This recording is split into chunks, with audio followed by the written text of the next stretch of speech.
तो फिल्म की शुरुआत होती है और हम कैरोलाइन को देखते हैं। वो एक ओल्ड एज होम में केयरटेकर का काम करती है और यहाँ पर वो एक आदमी से इस तरह अटैच है जैसे वो उसके डैड है। फिर एक दिन ऐसा आता है कि वो आदमी मर जाता है और कैरोलाइन का उस ओल्ड एज होम से दिल उठ जाता है और अब वो अपनी जॉब चेंज कर लेती है और उसे अब एक प्राइवेट केयरटेकर की जॉब मिलती है। यानी उसे किसी के घर जाकर केयरटेकर का काम करना था। जब वो अपनी नई जॉब के लिए निकल रही होती है तो रास्ते में वो एक फ्यूल स्टेशन पर रुकते हैं। जो फ्यूल स्टेशन बहुत ही ज्यादा अजीब था। यहाँ का स्टोर किसी ओल्ड घर की तरह बनाया गया था और उसके बाहर रेड कलर के पाउडर से अजीब निशान भी बनाए गए थे। कैरोलाइन उसे गौर से देखती तो है लेकिन उसके बारे में ज्यादा सोचे बगैर वो अब अपने एड्रेस के लिए निकल जाती है जहाँ पर उसे जॉब करनी थी। दिखाया जाता है कि वो घर बहुत ज्यादा बड़ा था और इस बड़े से घर में सिर्फ 2 लोग रहा करते थे, वॉलेट और उसके हस्बैंड। वॉलेट के हस्बैंड अब पैरालाइज थे और उन्हीं का ख्याल रखने के लिए कैरोलाइन को यहाँ पर बुलाया गया था। वॉलेट बताती है कि हमने ये घर कुछ अर्सा पहले ही खरीदा है और काफी टाइम से वो ट्राई कर रहे हैं और यहाँ पर कोई भी काम करने के लिए राजी ही नहीं हो रहा। अब इसके पीछे रीजन क्या थी वॉलेट की भी उसे नहीं बताती क्योंकि उसे डर था कि कहीं कैरोलाइन भी उसे छोड़कर न चली जाए। अब वो कैरोलाइन को इस घर की मास्टर की देती है जिससे इस घर के सारे दरवाजे खुल सकते थे। अब यहाँ पर एक और अजीब चीज कैरोलाइन ये नोटिस करती है कि इस पूरे घर में मिरर्स भी नहीं थे और वॉलेट इसका भी एक अजीब सा बहाना बनाती है कि हमें कभी मिरर्स की जरूरत ही नहीं पड़ी। हर वक्त गुजरता है और दिखाया जाता है कि कैरोलाइन अपनी ड्यूटी बहुत अच्छे से कर रही थी। एक दिन जब वो बेंजामिन को लेकर गार्डन में आती है उसे टाइम पर वॉलेट उसे एटिक से कुछ चीजें लेने के लिए भेजती है।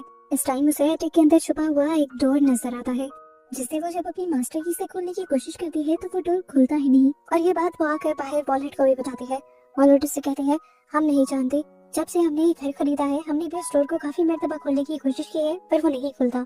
कैरोलाइन भी इन चीजों को इग्नोर कर देती है और उसके रूटीन पर जिंदगी गुजरने लग जाती है। एक रात तूफान के दौरान उसकी आंख एक अजीब से शोर से खुलती है। यह आवाज उसे बेंजामिन के रूम से आ रही थी। उसने जब वहां जाकर चेक किया तो हैरानकुन तौर पर बेंजामिन अपने बेड पर ही था और ना ही व्हील चेयर पर था। हालांकि वो तो पैरालाइज था, चल नहीं सकता था। कैरोलाइन और भी ज्यादा कंफ्यूज हो जाती है और फिर उसे खिड़की के बाहर से अजीब आवाजें सुनाई देती हैं। जब वो खिड़की के बाहर दिखती है तो पता चलता है कि बेंजामिन यहाँ से भागने की कोशिश कर रहा था लेकिन वो अपने आप को रूफ के ऊपर स्टेबल नहीं कर पाता और वहाँ से नीचे गिर जाता है। वॉलेट और कैरोलाइन दोनों जल्दी से उसकी मदद के लिए बाहर जाते हैं और वॉलेट कैरोलाइन को कहती है जाओ पहले अंदर से व्हील चेयर लेकर आओ। वो जब बेंजामिन के रूम में अब व्हील चेयर लेने गई तो उसे बेडशीट के ऊपर बड़ा सा ब्लैक कलर का हेल्प मी लिखा हुआ दिखाई दिया। ये देखकर वो कंफ्यूज हो गई।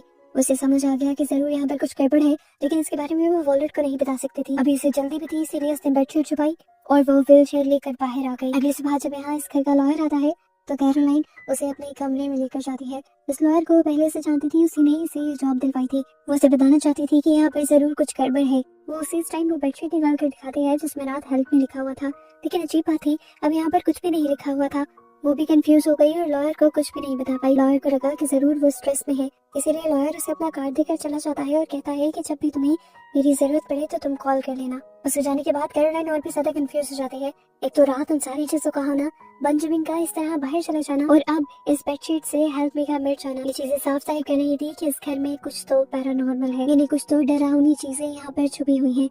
वो समझ आती है कि एटिक में जो कमरा लॉक है जरूर उसी के अंदर सारे राज छुपे होंगे। वो अब टॉर्च लेकर एटिक में जाती है और इस की होल को देखती है। उसे पता चलता है कि इस की होल को किसी ने ब्लॉक किया हुआ था। वो की होल के अंदर से वैक्स निकाल लेती है और फिर उसी मास्टर की से एटिक का ये कमरा खोल भी लेती है जो इतने दिन से खुल नहीं रहा था। अंदर जाने पर उसे ऊट पटांग की बहुत सारी चीजें रखी हुई दिखाई देती हैं जिस तरह स्कल, एक जार में रखा हुआ पैदा होने से पहले वाला बच्चा, कई सारे लोगों की तस्वीरें और बहुत कुछ डरावना। वो समझ गई थी कि ये जरूर ब्लैक मैजिक से लिंक्ड होगा। अब वॉलेट जो काफी देर से कैरोलाइन को घर पर ढूंढ रही थी वो आवाज देते देते यहाँ पर पहुंच जाती है और उसके डर से कैरोलाइन यहीं पर छुप जाती है। हमें साफ दिखाई देता है कि वॉलेट ने उसको यहाँ छुपते हुए देख लिया था लेकिन वो कुछ भी रिएक्ट किए बगैर यहाँ से चली गई। उसे यहाँ पे एंड पे एक रिकॉर्डिंग भी मिली थी जिसे लेकर वो यहाँ से निकल गई। रात में वो अपनी जाकर फ्रेंड से मिली। इन चीजों से वो काफी ज्यादा डर गई थी। वो जानना चाहती थी कि ये सब होता क्या है। उसकी फ्रेंड जिसे मैजिक वगैरह के बारे में बहुत कुछ नॉलेज था वो बताती है कि ये असल में हुडो मैजिक है। पुराने जमाने में इसे इस्तेमाल किया जाता था अपने फायदे के लिए लेकिन अब तो शायद इसे कोई जानता भी नहीं। कैरोलाइन बहुत सी कड़ियों से कड़ियां मिलाते हुए समझ आती है कि जरूर इन सब के पीछे वॉलेट ही है और घर में शीशे न लगाने की वजह भी यही होगी। इसीलिए वो जाते हुए घर में एक शीशा ले जाती है और उसकी सोच के ठीक मुताबिक वॉलेट को इस शीशे को देखकर बहुत ज्यादा गुस्सा आ जाता है। उसके गुस्सा करने पर जब कैरोलाइन उससे गुस्सा करने की वजह पूछती है तो अब वॉलेट भी कुछ छुपाती नहीं है और सब कुछ सच सच बता देती है कि ये घर सच में हॉन्टेड है, यानी एक डरावना घर है। वो बताती है हमसे पहले जो लोग यहाँ पर रहा करते थे उनकी फैमिली में एक सर्वेंट कपल था और वो दोनों हुडू मैजिक किया करते थे। उन्होंने हुडू मैजिक का सारा सामान उसी एटिक में रखा हुआ था। जब इस घर में रहने वाले लोगों को पता चला कि वो कपल उन्हीं के बच्चों के ऊपर हुडू मैजिक कर रहा है तो उन्होंने उस कपल को उसी एटिक में जलाकर मार डाला। फिर पता नहीं क्या हुआ, आहिस्ता आहिस्ता इस फैमिली के सभी लोग मरते रहे और यहाँ पर बचे तो फिर छोटे वो 2 बच्चे जिनके ऊपर हुडू मैजिक किया गया था। काफी अरसे तक वो यहाँ रहते रहे और फिर अब कुछ अर्सा पहले हमने उनसे ये घर खरीद लिया है। हम जब भी यहाँ पर कोई मिरर लगाते हैं तो हमें मिरर में उस कपल की परछाई दिखाई देती है जिन्हें इन लोगों ने मार दिया था। वॉलेट कैरोलाइन को ये भी बताती है कि यहाँ पर आने वाले लोगों ने उन्हें यहाँ की नेगेटिव एनर्जी से बचने के लिए बहुत कुछ बताया था, जैसे यहाँ रेड ब्रिक टेस्ट, एक लाल रंग की मिट्टी जिसके ऊपर पॉजिटिव किस्म का जादू किया जाए तो वो यहाँ की नेगेटिव एनर्जी को दूर रख सकते हैं। ये देखकर कैरोलाइन को याद आया था कि जब वो यहाँ आ रही थी तब भी एक फ्यूल स्टेशन के बाहर ऐसी ही रेड कलर की डस्ट पड़ी हुई थी।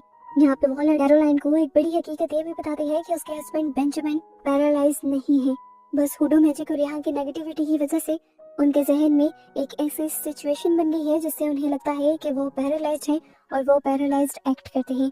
वो अपनी असल हकीकत को आज तक समझ नहीं पा रहे। अब कैरोलाइन जो यहाँ आई ही बेंजामिन का इलाज करने के लिए थी, वो सोचती है कि मॉडर्न तरीके से ना से पुरानी तरीके से ही बेंजामिन का इलाज कर लिया जाए।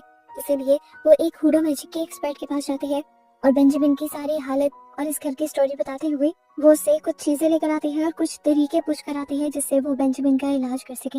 अब वो जब ये मैजिक आकर रात में बेंजामिन के ऊपर अप्लाई करती है तो सच में बेंजामिन जादू के असर के बाद बोल पड़ता है।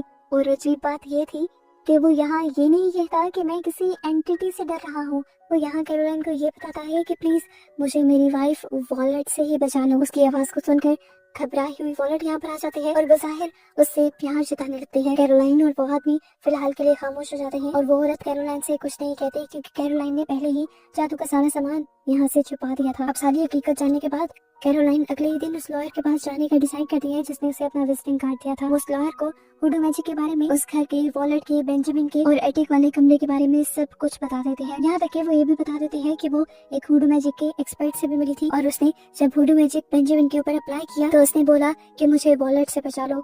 इस लॉयर को अभी तक कैरोलाइन की बातों पर यकीन नहीं आ रहा था, इसीलिए कैरोलाइन उसे उस गैस स्टेशन पर लेकर जाती है जहाँ उसने रेड डस्ट की लाइन देखी थी। उसे लग रहा था कि जरूर इस लाइन का हुडू मैजिक से कोई ताल्लुक होगा और यहाँ कोई तो ऐसा मिल जाएगा जिसकी वजह से लॉयर को हुडू मैजिक पर यकीन आने लगेगा। अंदर जाने पर ये लोग एक बहुत ही बुरी लेडी से मिलते हैं जो इस टाइम काफी अजीबोगरीब हालत में थी। कैरोलाइन जब उससे हुडू मैजिक के बारे में सवाल करती है तो ये बुरी औरत उसे बताती है कि ये लाइन उन लोगों के लिए खींची जाती है जो लोग हुडू मैजिक करते हैं। हुडू मैजिक करने वाले इस लाइन को कभी भी बाहर नहीं कर पाते। कैरोलाइन पूछती है कि लोग हुडू मैजिक करते क्यों हैं। वो औरत बताती है ज्यादातर तो हुडू मैजिक अपने फायदे के लिए होता है, लेकिन एक सबसे खतरनाक हुडू मैजिक जो ज्यादातर लोग करते हैं वो हमेशा जिंदा रहने के लिए करते हैं। हुडू मैजिक के जरिए ये लोग अपनी सोल को एक दूसरी जवान बॉडी के अंदर डाल देते हैं और जब जब ये बूढ़े होते हैं वो बार बार यही हुडू मैजिक करते हैं। जिस बॉडी में ये लोग अपनी सोल को डालते हैं उन लोगों की सोल उस बुढ़ी बॉडी में जाकर मर जाती है और इस तरह हुडू मैजिक करने वालों को एक नई जिंदगी मिल जाती है। इन सारी बातों को सुनने के बाद कैरोलाइन को समझ आ गया था कि वॉलेट भी कोई ऐसा ही जादू करना चाहती है। वो अब लायर को लेकर जल्दी से उस हवेली में पहुंचती है और वहां जाकर उस ओल्ड लेडी से लाई हुई रेड डस्ट यहाँ पर लगा देती है और नोटिस करती है कि वॉलेट अब इस रेड डस्ट को बाहर नहीं कर पा रही थी, इसीलिए वो तेजी से घर के अंदर जाती है और अब बेंजामिन को घर से निकाल कर बाहर ले आती है। वो उसे यहाँ से लेकर जाना चाहती थी लेकिन इतनी ही देर में वॉलेट ने घर पर एक बड़ा सा ताला लगा दिया था जिसकी चाबी कैरोलाइन के पास नहीं थी। बेंजामिन को बचाने के लिए वो बेंजामिन को वापस एक कमरे में रखती है और यहाँ से चाबी ढूंढने के लिए आ जाती है। अंदर जाने पर उसका सामना अजीबोगरीब आवाजों से होता है। उसे याद आया कि ये आवाजें वही थी जो हुडू मैजिक की एक्सपर्ट ने उसे सुनाई थी। ये कुछ तंत्र मंत्र थे। ये अब उस रिकॉर्ड के पास गई जहाँ पर ये सब कुछ चलाया जा रहा था तो वहाँ उसे अपनी बहुत सारी फोटोज मिली और साथ ही साथ लॉयर की भी फोटो और अपनी रिंग भी। ये देखते हुए उसे सबसे बड़ा शौक और मूवी का ट्विस्ट ये पता चला कि हुडू मैजिक इस टाइम किसी और पर नहीं बल्कि खुद कैरोलाइन पर किया जा रहा था। वो ये भी समझ गई कि लॉयर भी वॉलेट के साथ ही मिला हुआ था और लॉयर का उसे ढूंढकर यहाँ जॉब के लिए लाना भी सब कुछ प्लान का एक हिस्सा था। ये लोग कैरोलाइन पर हुडू मैजिक कर कर वॉलेट की सोल को कैरोलाइन के अंदर डालना चाह रहे थे और इससे पहले कि अब कैरोलाइन ये सब कुछ समझकर यहाँ से भाग पाती, पीछे से तभी लॉयर आकर उसका गला पकड़ लेता है। ये लोग उसे घसीटते हुए वहां ले आते हैं जहाँ पर ये लोग हुडू मैजिक करना चाह रहे थे। अपने आप को बचाने के लिए कैरोलाइन की वॉलेट के साथ हाथापाई भी हो जाती है और कैरोलाइन वॉलेट को उठाकर सीढ़ियों से नीचे फेंक देती है, जिसकी वजह से वॉलेट का पाँव फ्रैक्चर हो जाता है। अब वो ऊपर हुडो मैजिक वाले रूम के अंदर आती है और वहाँ आते ही वो अपने दोस्त के साथ 911 को भी कॉल कर देती है और बता देते हैं कि यहाँ पर 2 लोग हुडो मैजिक करना चाह रहे हैं और उनकी बॉडी के ऊपर कब्जा करना चाह रहे हैं। इसके बाद वो अपने आप को बचाने के लिए फ्यूल स्टेशन से लाई हुई ब्रिक डस्ट अपने चारों तरफ गिरा देती है और फिर अपने पास मौजूद मंत्र को पढ़ने लग जाती है।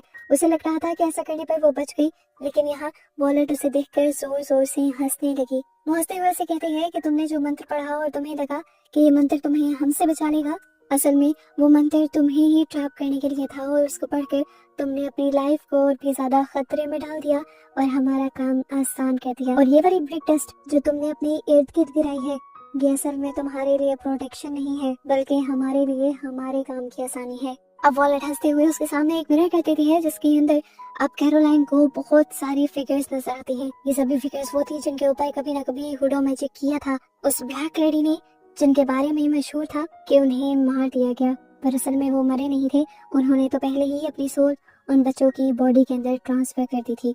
अब आखिर में कैरोलाइन को वही लेडी नजर आती है और एकदम से कैरोलाइन वही जमीन पर गिर जाती है और अब वॉलेट की बॉडी और कैरोलाइन की बॉडी दोनों के अंदर से सोल्स निकलकर एक दूसरे की बॉडी के अंदर शिफ्ट हो जाती है और यहाँ पर जली हुई सारी कैंडल्स बुझ जाती है। साफ मतलब था कि वॉलेट का मकसद पूरा हो गया।